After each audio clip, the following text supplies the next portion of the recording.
Hey there, are you ready to build a fitness business that becomes a true income producing asset? Then I welcome you to the Fitness Business Freedom Show, brought to you by Fitness Revolution. I am your host, Justin Hanover, and we have over 15 years of experience building thriving fitness businesses, and we are committed to sharing our knowledge and expertise with you. You can expect to hear proven business foundations and frameworks, success stories from our coaching partners, and guest experts to give you straight answers for your biggest questions. It doesn't matter if you have an online business, fitness facility, or operate as an independent trainer, you are in the right place to grow your business and create the personal freedom you desire.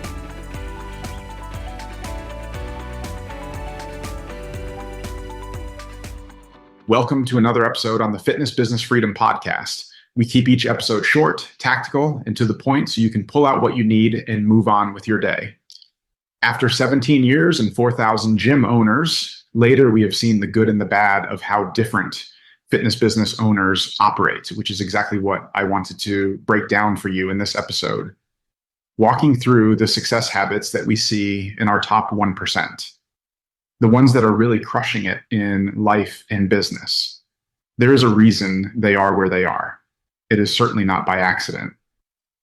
So, let's dive into the habits of successful fitness business owners. Maybe you have some of these already, and maybe there are a few you need to improve on.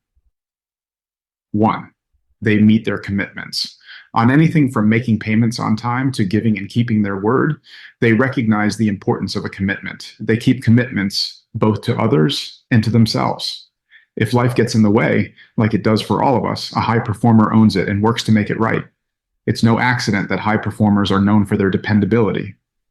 2, they are open to feedback. A high performer wants to know how they are doing.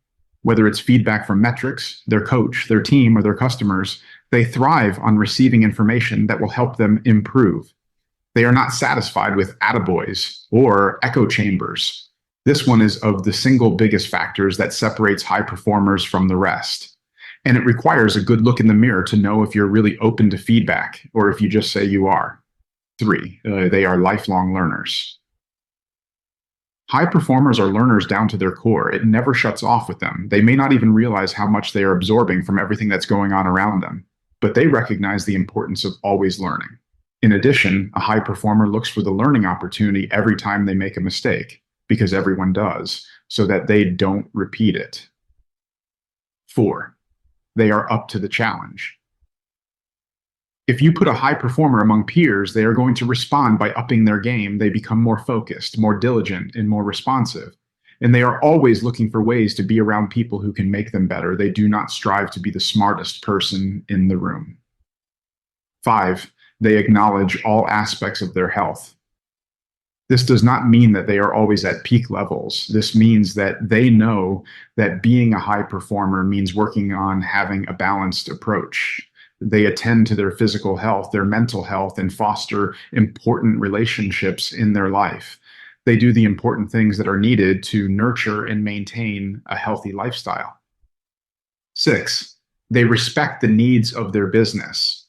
They don't let a weakness of theirs become a neglected area of the business. High performers know that it has to be done somehow, and they make sure that it is. This may mean they level up so they can do it themselves, or they find a way to get it done. But it doesn't get ignored. 7, they make decisions with the long and short term in mind. A high performer doesn't lose sight of the big picture. They don't make knee-jerk reactions that will just make a now problem go away. They assess the situation and do what's best both now and in the future. That doesn't mean they are always right. It means they are always working to align the short term with the long term. Combine these 7 together, and it is no surprise that success is a byproduct. Take some time now to audit yourself. What habits are potentially weaker for you, and which ones are stronger? Then, as always, take these new insights and convert it to action. Thank you so much for listening to today's episode on the Fitness Business Freedom Show.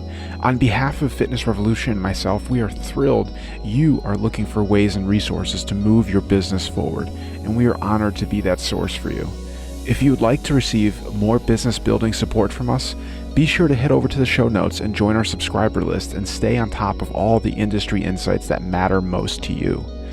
Now, before I close out today's show, if you found this episode beneficial in any way, I just ask you to leave us a simple review to help other gym owners find us and discover this show. Thank you so much, and I will see you on the next episode of the Fitness Business Freedom Show.